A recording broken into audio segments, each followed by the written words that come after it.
Next, the host of the UN climate conference that starts in Dubai on Thursday is denying reports that he was using his presidency of the talks on global warming to pursue fossil fuel deals.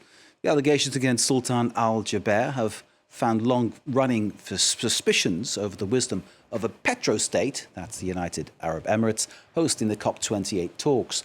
The UAE's Minister of Industry and Technology is also CEO of his country's oil giant, ADNOC. Jaber also chairs a UAE-owned clean energy company, so a man with many strings to his bow, you might say.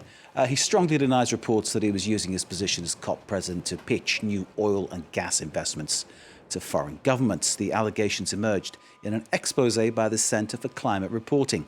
Talking points prepared for Jaber for COP meetings with foreign governments pushed joint business opportunities in fossil fuels. They're the allegations. These allegations are false, not true, incorrect, and not accurate. And it's an attempt to undermine the work of the COP28 presidency.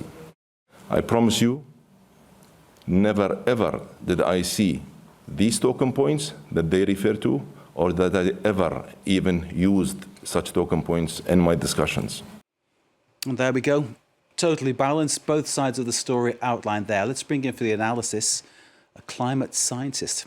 She's Chloe Brimicombe from the Wegener Center at the University of Graz in Austria. Chloe, thanks for being with us. How do you feel when you hear such allegations that the host of COP28 was ready to use the forum to peddle his fossil fuel businesses? I think there was a lot of concern in the run-up to this COP because we know that this is going to be the biggest COP we've had to date, and most of the delegates that were invited were to do with the fossil fuel industry. However, I attended COP in Egypt last year, and there was concerns in the lead up to this one as well. And what you don't see on the news is there is a lot of local scale and international organizations that come together at COP. And although progress is sometimes slow in international negotiations, there is a lot of ongoing initiatives to fight climate change. And this year we also see the first health day, which is really important because climate change affects our health as well as other parts of our daily lives. Indeed, it does affect our health, and as you say, it's a very important aspect, Chloe. But is this issue with the Sultan a sign that maybe some delegates aren't really taking the situation as seriously as they should, or do they just see it as a way that they can cash in?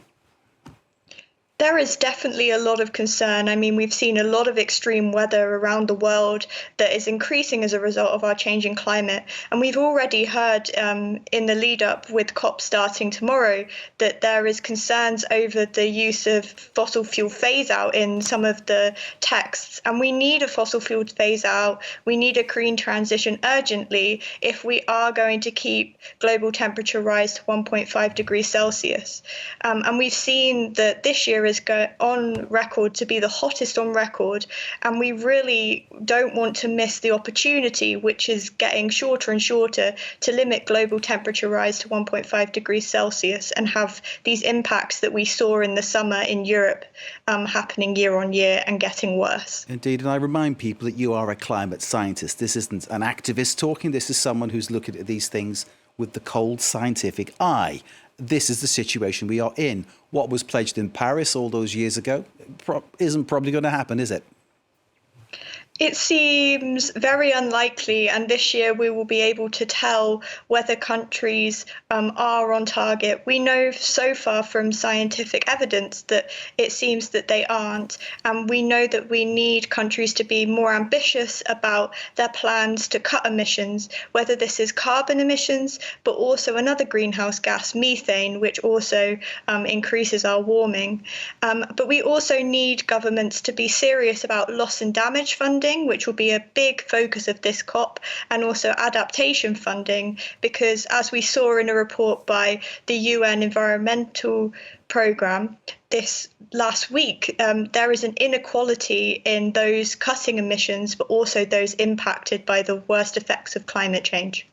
Chloe, thank you very much for setting up our coverage, which begins tomorrow, of course, when the event gets underway. Thank you. Chloe Brimicombe, thank you, I must say once again, climate scientist at the Wegener Center at the University of Graz in Austria. Thank you for joining us. We appreciate your time. And, of course, we'll be giving you full coverage of what happens at COP28, which gets underway Thursday in Dubai.